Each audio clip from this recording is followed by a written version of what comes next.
ganon, mga boss, hindi pa parang napaka-awkward naman ito or napaka-pangit naman ito para sa ating mga Pilipino na binate ng ating VP Sara Duterte ang mga Chino. Nagbigay siya mismo ng mensahe para sa mga Chinese, no? Para sa bagong taon, which hindi rin naman nila talaga New Year. Anyway, isa pa, mga boss, meron din akong question, no? Bakit parang mas malapit pa ang puso ni VP sa mga Chino kaysa sa atin mga Pilipino? Tinanong siya regarding sa kung ano ang take niya doon sa ginagawa ng mga Chinese na pangaharas sa atin sa ating karagatan. Wala siyang sinagot. SMNI issue, yung 30 days nilang pagkakasuspended, hindi siya sumagot.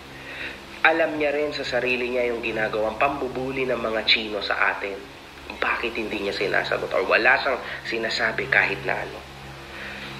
Bakit kaya pagdating sa mga ito, sobrang parang importante sa pamilya ng mga ito ang mga yan? Bakit sobrang lapit? Pero sa totoo lang, uulitin ko, nakita nyo ang matitinding pambubuli ng bansang yan laban sa atin. Which, yun ang ipinaglalaban nitong administrasyon na ito. Tapos ganyan lang.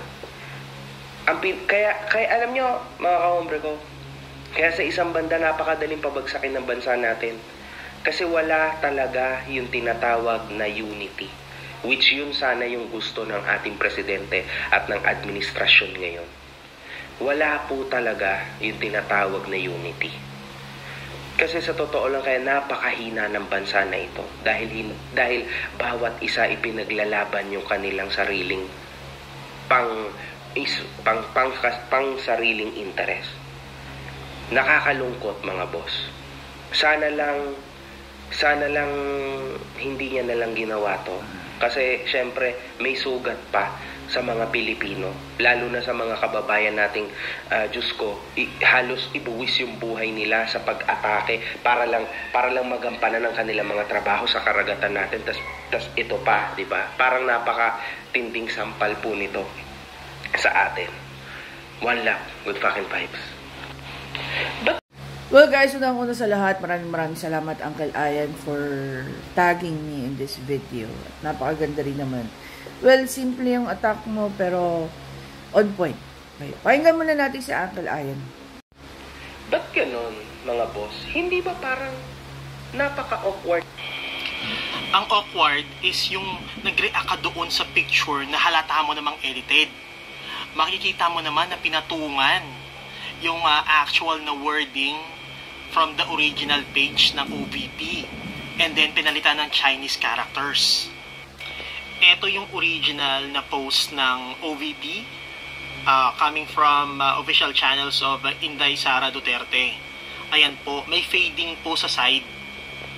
Compare nyo po doon sa naunang picture. O ayan, di ba halata naman, pinatungan. Next time bago mag-react, check mo muna maigi. Baka mamaya nabudol ka rin. Okay guys, tayo naman magre-react. Definitely, number one, hindi po mandato sa mga posisyon ngayon ni VP Sara ang pagiging maepal. Okay? Pag-usapan natin yung about sa nangyari sa SMNI. Bilang isang Vice President, public official, hindi siya pwedeng makialam sa kung ano man ang nangyayaring pang-pribado para kay SMNI. Okay? So, obviously, dito, wala kang alam. No? Makagago kung ano yung sinasabi mo. Pangalawa, dyan sa ginamit mong PubMat. Okay. Pumunta ka sa either official Facebook page ng OVP or ni VP Sara. Never even once, okay, ulitin ko, never even once naggawa siya ng ganyang klaseng PubMat. Either in Tagalog or English lang ang kanilang pinapublish. Bakit siya gagawa ng ganyan in the first place? Okay? Pangatlo, bakit siya kailangan manghibasok o makialam sa bagay na Secretary of DND ang dapat gumagawa at saka ang Chief Architect ng Foreign Policy at lalong-lalo na hindi naman siya ang Commander-in-Chief. So, kailangan ba nagsasalita na si PBBM, magsasalita rin siya? Ganun ba yun? Sa maraming okasyon na nagsasalita ang PBBM, never po siya, no? As long as hindi po national security ang concern, gaya ng pagbibigay ni PBBM ng amnesty sa mga kinikilalang terorista, gaya ng CPP-NPA, at isa pa dyan is yung Afghanistan. So far, yun lang ang sabihin na lang natin, aware ako na nagsalita si VP Sara. At hindi lang siya, marami ring senador ang naging against tungkol dyan sa Afghanistan. Ngayon, alam naman natin lahat, or alam naman naming lahat, na talagang sumusubaybay sa galaw ng UNITEAM mula pa nung panahon ng eleksyon hanggang ngayong araw na to. Si VP Sara po ay very much against, no, sa pagbibigay ng amnesty, ng peace talks at ng kung ano-ano. She wanted na ang Pilipinas ay maging insurgency-free gaya ng ginawa niya sa Davao region kung nasaan tayo ngayon. Anyway, dito guys, no, nakikita nyo yung difference ng mga taong gaya namin, no? Kami nila Ma'am Joey, nila Sir Coco Locoy, yan si Uncle Ryan, mga kilalang DDS vloggers, gaya nila Attorney Trixie, Attorney Darwin, sila Sir Mark, KLC, SAS, at kung sino-sino pa. Even yung mga kakamping, diba? You're even worse than kakamping, mga gago, sa totoo lang. So, akala ko chismis lang yung mga lumalabas, na kayo, bigla na lang lumalabas, para kayong mga mushroom, na biglang naglalabasan, and yet, hindi nyo naman alam ko anong sinasabi nyo. Obviously, yung ginawa mo ay isang pag-fake news. Diba? Kasi, napakadali lang naman hanapin ng mga nagiging statements ni VP Sara. Official statements ni VP Sara.